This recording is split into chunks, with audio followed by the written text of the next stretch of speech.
The strangest rule my neighbor had didn't make sense until years later. When I was a kid, there was one house on our street everyone avoided. Not because it looked scary, but because of one strange rule. The family who lived there never opened their curtains. Not in the morning, not at night, never. At first, everyone thought it was just an unusual habit. Some neighbors joked that they hated sunlight. Others said they were just private people. But the longer they lived there, the stranger things became. The father was friendly whenever he saw neighbors. He smiled. He waved. He helped people carry groceries. He acted like the perfect family man.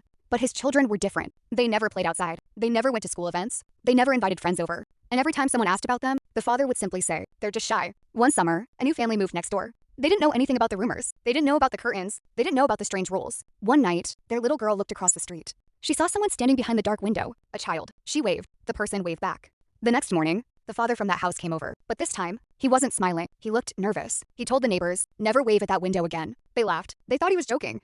But he looked serious. "Promise me." A few days later, the new neighbors heard loud voices coming from the house. Then they saw police cars outside. Everyone on the street gathered around. The police searched the entire house. They opened every locked room. They checked the basement. They checked the attic. Then they carried out boxes, hundreds of them. Inside were years of hidden evidence, old school records, letters that were never sent, photographs, documents. The truth was finally revealed. The children everyone thought were shy had been kept hidden for years. The father had lost custody of them long ago, but he refused to accept it. He created a fake life where everyone believed his children still lived normally with him. The curtains weren't there because the family liked privacy. They were there to make sure nobody looked too closely. The neighbors always wondered why nobody noticed the signs. But the truth was, nobody wanted to believe something so terrible could happen in such an ordinary house. Sometimes, the scariest secrets are behind the most normal-looking doors.